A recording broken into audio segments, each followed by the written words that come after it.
أما بعد فأعوذ بالله من الشيطان الرجيم بسم الله الرحمن الرحيم ولا تقولوا لمن يقتل في سبيل الله أموات بل أحياء ولكن لا تشعرون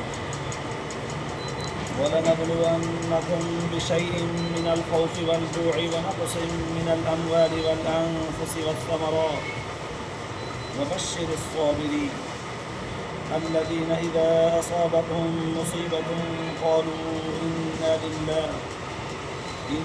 لله وإنا إليه راجعون. صدق الله العلي العظيم.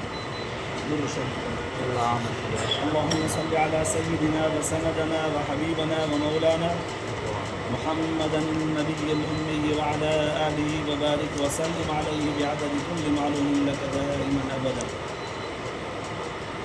अल्लाह तबारक व तआला जा तमाम असांजे मथां अणगणिया करम ऐं एहसान आहिनि जो अल्लाह रब ज़ुल जलाल तमाम असांखे इशा जी निमाज़ बाजमात नसीब फरमाई ऐं उनखां पोइ क़ुरान पाक जे हिन बाबरकत दर्स क़ुरान जी महफ़िल में विहण जी तौफ़ीक़ इनायत फरमाई।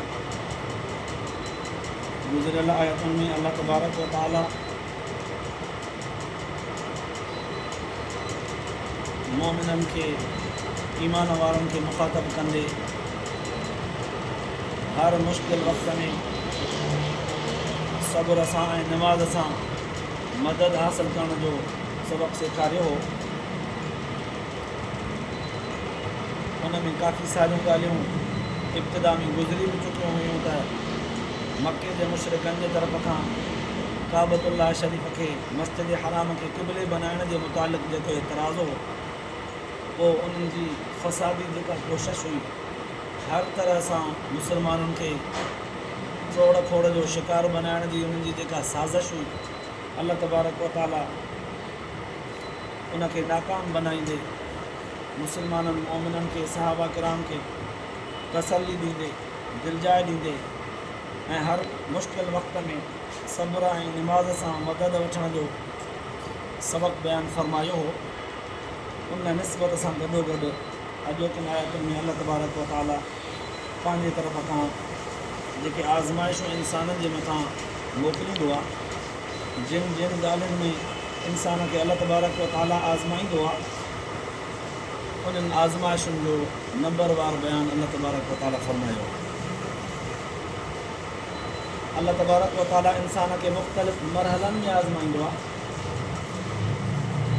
कॾहिं सिहत बीमारीअ में, कॾहिं दौलत ऐं ग़रीबीअ में, कॾहिं हुस्न ऐं जमाल में, कॾहिं जिस्मानी ताक़त में, त कॾहिं मनसब ऐं उहिदे जी ताक़त में, त कॾहिं मिसकीनी ऐं मुहताजीअ में, त कॾहिं ईअं शहादत में मैदान जिहाद में अल्लाह जे राह में मुर्गो जान जी क़ुर्बानी ॾियण में। त पोइ दुनिया जूं जेके बि आज़माइशूं आहिनि उन्हनि आज़माइशुनि समूरनि में वॾे में वॾी आज़माइश इहा आहे जो माण्हू पंहिंजे जान जो नज़रानो पेश करे। त पोइ अल्लाह तबारक व तआला अॼोके में आयतुनि में शुरूआत उन जान जे नज़राने खां कई आहे जेको माण्हू अल्लाह जे राह में मैदान जिहाद में बीही करे पंहिंजी जान जो नज़रानो पेश करे थो, शहादत जो रुतबो हासिल करे थो।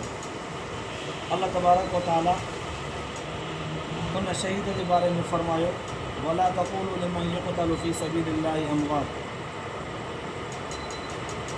अल्लाह जे रस्ते में जेके मरी था वञनि उन्हनि खे तव्हां मुअल न चओ, बल अहया बल्कि उहे ज़िंदा आहिनि, वलाकिन ला तशऊरून पर उन्हनि जी ज़िंदगीअ खे तव्हां सम्झी नथा सघो। लफ़्ज़ त थोर न आहिनि, हिकिड़ी लाइन आहे ॾेढ सिट,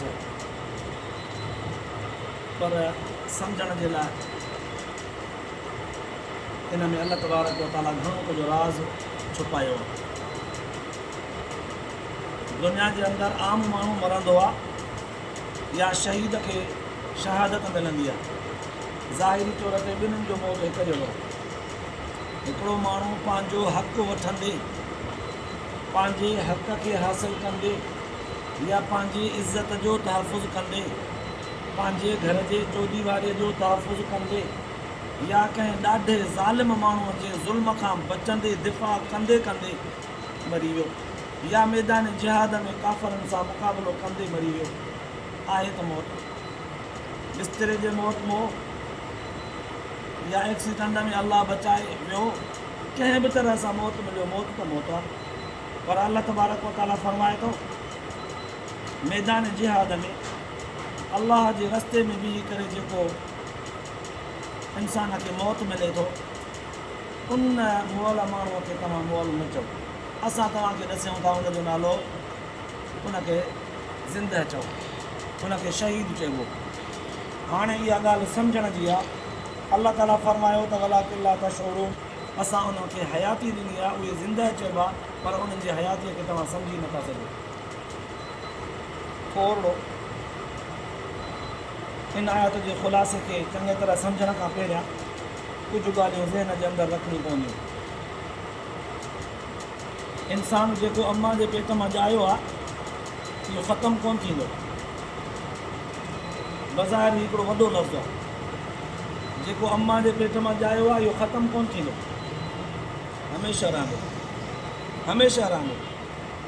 उनजे मथां मरहला मुख़्तलिफ़ ईंदा, हालात मुख़्तलिफ़ ईंदा। अम्मा जे पेट में किने कतरे मां पैदा थियो आहे, जुड़ियो आहे, 9 महीननि ताईं हिन जो आलम इहो आहे, आलम बतन, पेट जो आलम। इन बच्चे जे लाइ सॼी दुनिया इहो अम्मा जो पेट आहे। इहो हिकिड़ो हिन जो अलॻि आलम आहे, पेट वारो। जॾहिं पैदा थियो दुनिया जे जहान में आयो, हीअ दुनिया जो जहान, आलम दुनिया, हीअ हिकिड़ो अलॻि जहान आहे। पेट जे अंदरि बि हुनजे मथां खोड़ सारियूं ॻाल्हियूं ॾुखियूं गुज़रंदियूं हुयूं, पर उहे उन सहप बर्दाश्त जेतिरियूं हुयूं जेतिरो ॿार जे अंदरि जिस्म जे अंदरि ताक़त ऐं क़ुवत तवानाई हुई। अम्मा जॾहिं मानी टिकी पचाईंदे झुकंदे जॾहिं पेट ते सोड़ कंदी हुई त उहा सोड़ ॿार खे थींदी हुई। सुम्हंदे फिरंदे पासो वराईंदे सोड़ थींदी हुअसि। कॾहिं अम्मा बीमार थी पई, खाधो पीतो न खाधई, ॿार बि अंदरि उते जेको अम्मा जे खुराक सां जुड़े पियो उहो बि बुख काटे पियो। पाण बीमार, अम्मा त ॿार बि बीमार, इहे अंदरूनी हालतूं सभु गुज़रनि पियूं। पर जॾहिं पेट खां ॿाहिरि निकितो, हिन दुनिया जे जहान में आयो, त उते बि मुख़्तलिफ़ मरहलनि मां गुज़रियो। कॾहिं सर्दी, कॾहिं गर्मी, कॾहिं सिहत, कॾहिं बीमारी, कॾहिं कावड़ गुस्से में पाण बेइज़त थियो, इंतिहाई टेंशन फ़िक्र सूरनि मां गुज़रियो, त कॾहिं ॿियनि खे सूर ॾिनई, कॾहिं पाण ॾाढो हो त कॾहिं पाण मज़लूम थी पियो। मुख़्तलिफ़ मरहलनि मां गुज़रियो हीअ दुनिया जो जहान। वरी मरंदो, क़बर जे अंदरि ईंदो, त इहो आलम बरज़ख, इहो हिकिड़ो अलॻि ॿियो जहान आहे। हाणे ज़ाहिरी तौर ते असां सम्झंदा आहियूं त जेको माण्हू मरी वियो त बसि इहो ख़तमु थी वियो। न, हीअ ज़मीन जे मथां रहण वारी ज़िंदगी पूरी करे वियो, हितां हिन जी चुर पुर असांजे नज़र खां ख़तमु थी वई। क़बर जे अंदरि हुनखे हिकिड़ी नई हयाती थी मिले। अल्लाह तबारक व तआला जेसीं ताईं चाहींदो क़बर मां हुनखे वरी कढंदो, पोइ वरी हुनखे आख़िरत जे मैदान में, माशर जे मैदान में हिसाब किताब जे लाइ जमा करे, पोइ वरी मुख़्तलिफ़ मरहलनि मां गुज़रंदो, पोइ या त जन्नत में या त जहन्नम में। जहन्नम में वियो त बि क़ुर पाक फरमाए थो, जे काफ़िर हूंदो त ख़ालिदीन फ़ीहा अबदा, हमेशह जहन्नम में रहंदा, जहन्नम मां कोन निकिरंदा। जहन्नम में पिया सड़ंदा, पिया सड़ंदा, पिया सड़ंदा, पोइ इहे सड़ंदे सड़ंदे ख़तमु थी वञनि। जीअं दुनिया में लोह या काठी या काई बि शइ बाहि में विझी करे साड़बी आहे, त सड़ंदे सड़ंदे सड़ंदे नेठि ॻरी ख़तमु थींदी आहे। पर जहन्नम जी बाहि इंसान खे साड़ींदी त पई, ॻारे न सघंदी, घोरे न सघंदी, ख़तमु न करे सघंदी, पियो सड़ंदो, पर हूंदो ओड़ो जो ओड़ो, ज़िंदा सलामत। जे वरी जन्नत में वियो त जन्नतनि जे लाइ बि अलाह साईं फरमायो ख़ालिदीन फ़ीहा अबदा, इहे बि जन्नत में हमेशह रहंदा।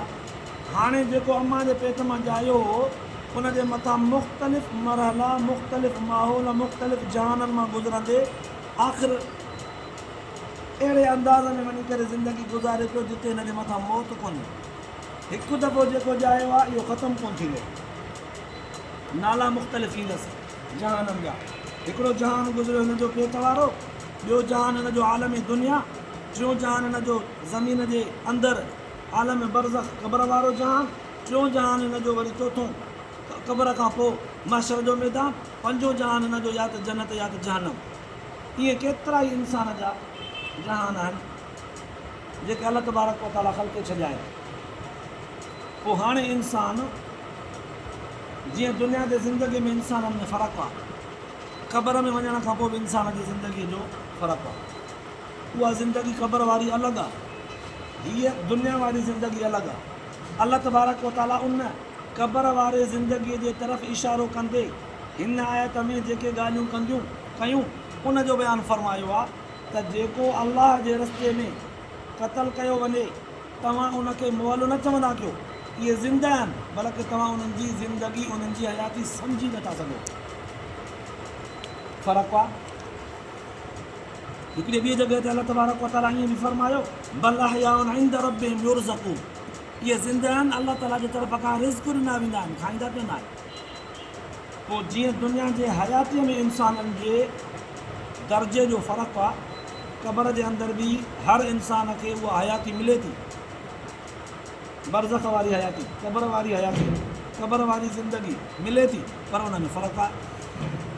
रिवायत जे अंदरि ईंदो आहे अल्लाह जे रसूल सल्लल्लाहु अलैहि वसल्लम जन फ़रमायो जेकॾहिं बुरो माण्हू, बदबख़्त माण्हू, गुनाहगार, नाफ़रमान माण्हू मरंदो आहे त उन जे रूह खे सिज्जीन में रखियो वेंदो आहे। 7 ज़मीनुनि खां हेठि हिकिड़ो तबिको आहे जिते नाफ़रमाननि जे रूहनि खे गॾु करे रखिबो आहे। जिस्म उनजो मिटीअ में दफ़न थींदो आहे, रूह उनजो 7 ज़मीनुनि खां हेठि सिज्जीन हिकु जॻह आहे, उन जॻह ते महफ़ूज़ कयो वेंदो आहे। पर जेकॾहिं नेकोकार माण्हू मरंदो आहे त उनजो जिस्म बि ज़मीन जे अंदरि दफ़न थींदो आहे, पर उन जे रूह खे आला इल्लीन में रखियो वेंदो आहे, जेका 7 आसमान खां मथे हिकु ख़ासि जॻह आहे जिते नेकनि जा रूह रखिबा आहिनि। पोइ हाणे जॾहिं क़ब्र जे अंदरि ईंदो आहे त क़ब्र में उनखे मुनकर नकीर अची करे पुछंदा आहिनि, हाल वाल पुछंदा अथसि, तुंहिंजो नबी कहिड़ो आहे, तुंहिंजो दीन कहिड़ो आहे, तुंहिंजो रब कहिड़ो आहे, पुछंदा अथसि। निमाज़ जो पुछाणो थींदो आहे। हदीस पाक में इहे सभु ॻाल्हियूं थियूं। अलाह जे रसूल सल्लल्लाहु अलैहि वसल्लम फ़रमायो जेकॾहिं नेक थींदो आहे, क़ब्र जे अंदरि हिसाब किताब में नेक साबित थियो मुख़्तसिर हिसाब में, त पोइ अलाह तबारक व तआला उनजे क़ब्र में जन्नत जी हिकिड़ी दरी खोलाए छॾींदो आहे। उतां पियो जन्नत जा नज़ारा पंहिंजो घर तो ॾिसंदो आहे, पियो उतां जन्नत जे नेमतनि खे खाईंदो ऐं पीअंदो आहे, ख़ुशि थींदो आहे। पर जेकॾहिं बदबख़्त साबित थींदो आहे, नाकाम, त पोइ क़ब्र जे अंदरि जहन्नम जी दरी खोली वेंदी आहे। अलाह जे रसूल ॿी हदीस में ईअं बि फ़रमायो या त रौज़तुन मिन रियाज़िल जन्नह औ हुफ़रतुन मिनन नार, क़ब्र या त जहन्नम जे खॾनि मां हिकिड़ो खॾो आहे या जन्नत जे बाग़नि मां हिकिड़ो बाग़ आहे। कुझु बुरो थी पियो त जहन्नम जी ॼण त खॾ अथसि उन में पियो आहे, जे नेककार साबित थियो त ॼण जन्नत जे बाग़नि मां हिकिड़े बाग़ में पियो आहे।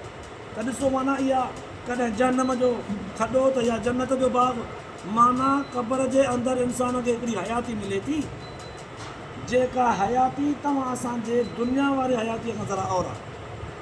उन में दर्जा हूंदा आहिनि, उन में रुतबो हूंदो आहे। जीअं असांजो हीउ जिस्म आहे,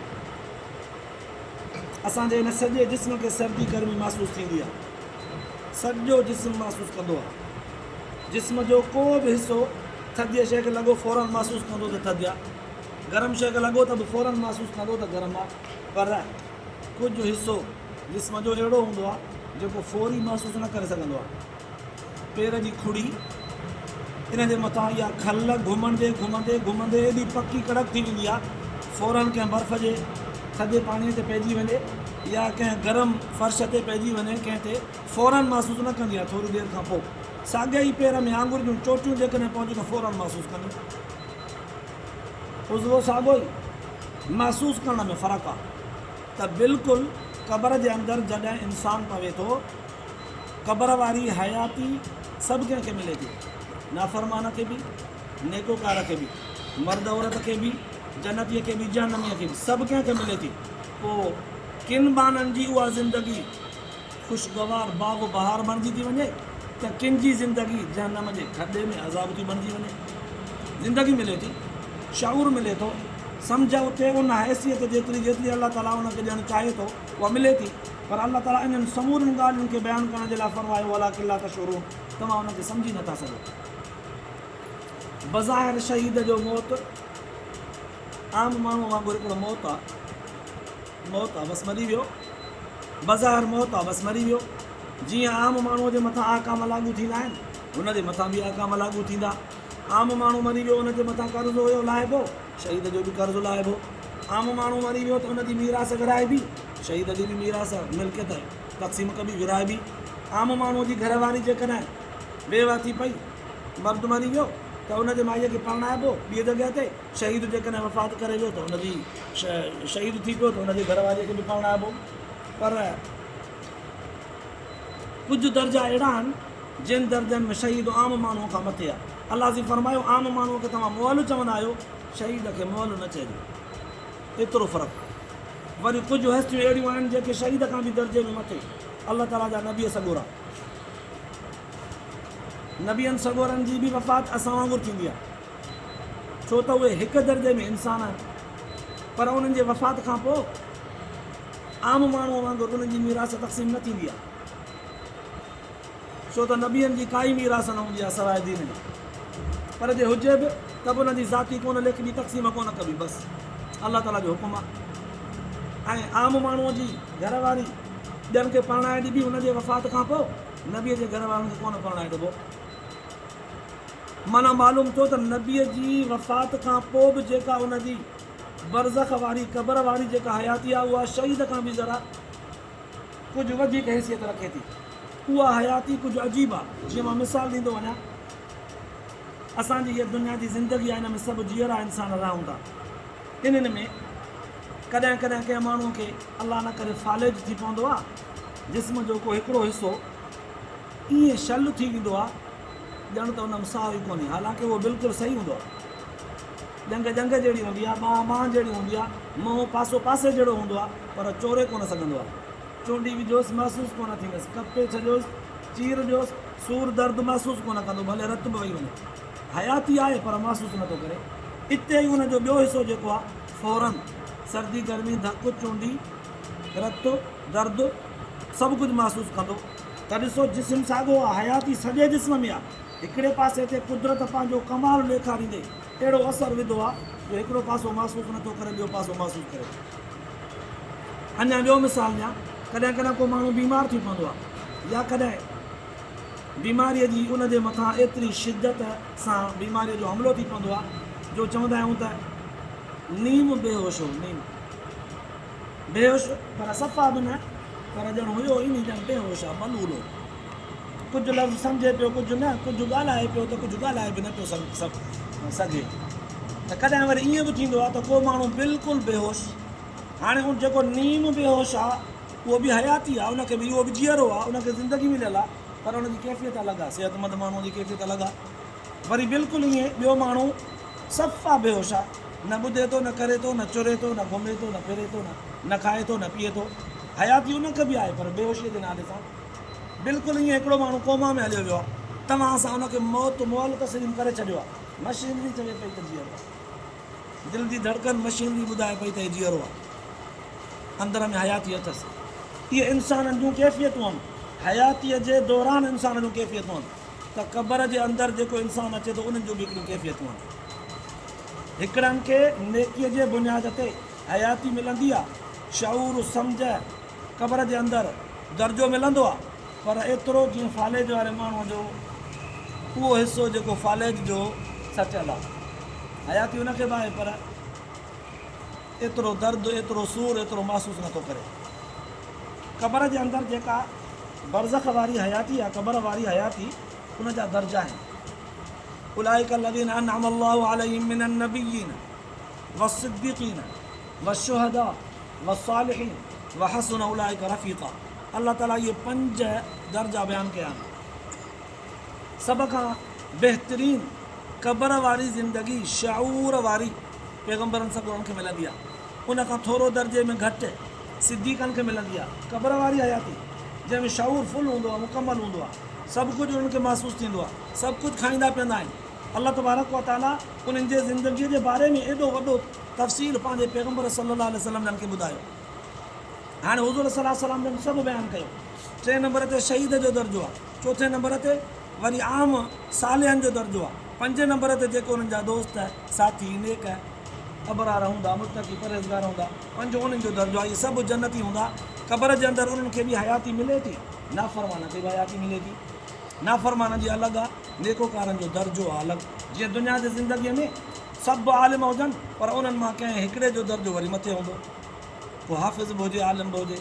वरी पर जेकॾहिं सभु आलिम हाफ़िज़ बि हुजनि त कंहिं हिकिड़े जो दर्जो वरी मथे हूंदो, मुफ़्ती बि हुजे। पर जेकॾहिं सभु मुफ़्ती हुजनि त वरी उन्हनि मां कंहिं हिकिड़े जो दर्जो मथे हूंदो त शेखुल हदीस बि हुजे। वरी जेकॾहिं सभु शेखुल हदीस हुजनि त उन्हनि मां हिकिड़े जो दर्जो मथे हूंदो त उहो शेखु तफ़सीर बि हुजे। वरी ईअं जेकॾहिं सभु शेखु तफ़सीर हुजनि त वरी कंहिं हिकिड़े जो दर्जो मथे हूंदो त उहो इंतिहाई मुत्तकी परहेज़गार वलीउल्लाह बि हुजे। सभु जेकॾहिं वलीउल्लाह हुजनि त अञा को हिकिड़ो मथे हूंदो जो कोई अबदाली सिफ़त जो साहिबु हुजे। सभु जेकॾहिं ईअं हुजनि त पोइ अञा को उन्हनि मां मथे हूंदो जेकॾहिं को तबअ ताबई हुजे। सभु तबअ ताबई त को हिकिड़ो मथे जेको ताबई हुजे। सभु ताबई त अञा उन्हनि मां को हिकिड़ो मथे त को साहबी हुजे। ईअं दुनिया जी ज़िंदगीअ में तिलका रुसुल फ़ज़लना बअज़हुम अला बअज़, नबियनि सॻोरनि खे बि अल्लाह तबारक व तआला दर्जनि सां रखियो आहे। पैगम्बरनि में बि दर्जा, तमामु तर नबीअ सॻोरा पंहिंजे नुबूअत जे एतबार सां बराबरि, पर उन्हनि में 4 वॾा रसूल सभिनी पैगम्बरनि खां मथे। इब्राहिम अलैहिस्सलाम, मूसा अलैहिस्सलाम, ईसा अलैहिस्सलाम, हुज़ूर सल्लल्लाहु अलैहि वसल्लम, 4 पैगम्बर मथे। चइनी पैगम्बरनि मां वरी मूसा अलैहिस्सलाम, हुज़ूर सल्लल्लाहु अलैहि वसल्लम जन मथे, वरी इन्हनि ॿिन्हिनि मां वरी हुज़ूर सल्लल्लाहु अलैहि वसल्लम जो दर्जो मथे। त तिलका रुसुल फ़ज़लना बअज़हुम अला बअज़, नबियनि ऐं रसूलनि में बि दर्जा, आम इंसाननि में बि दर्जा, शहीदनि में बि ईअं दर्जा आहिनि।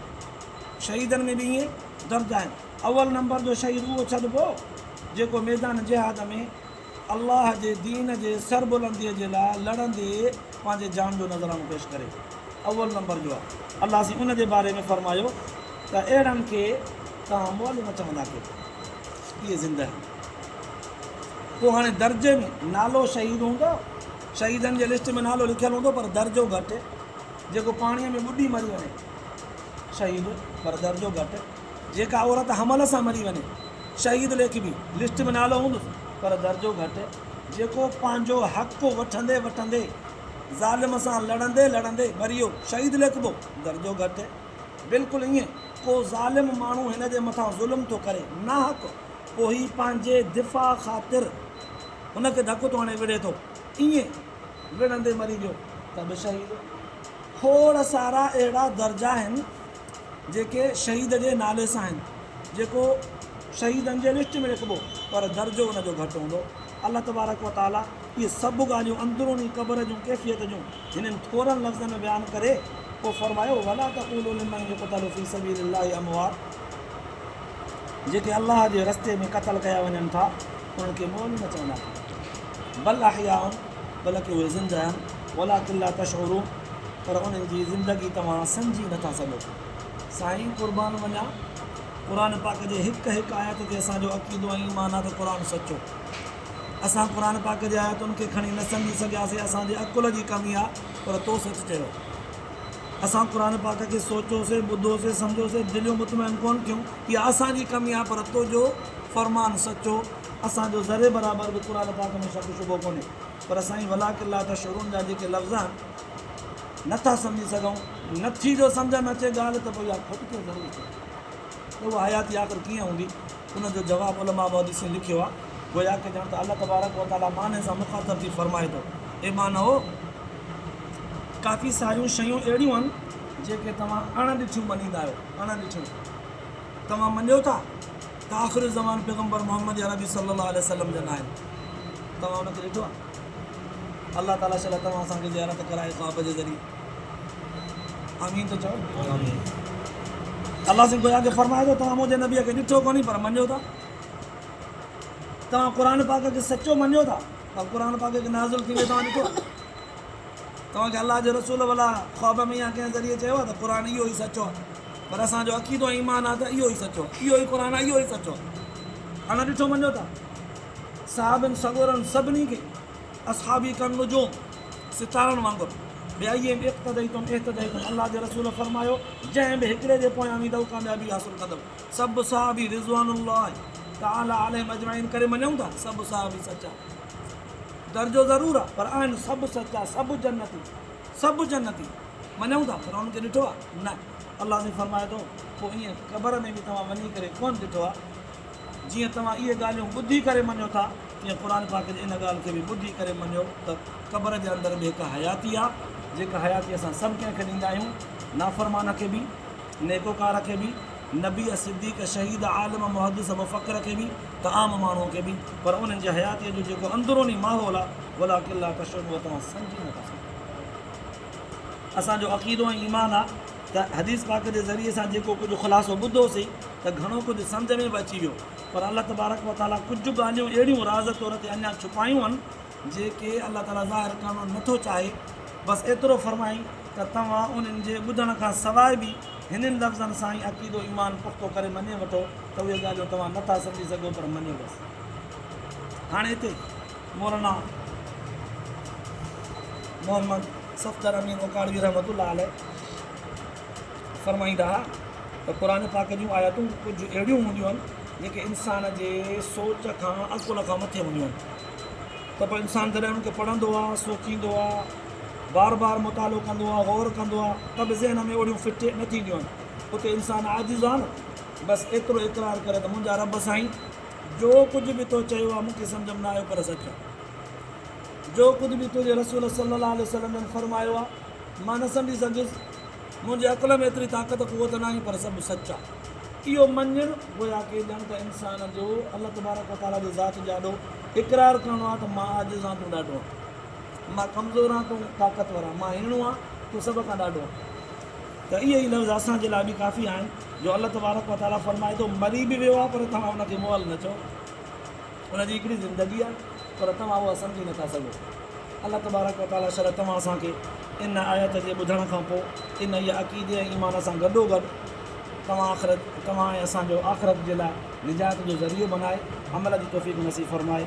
आख़िर दावाना अल्हम्दुलिल्लाहि रब्बिल आलमीन।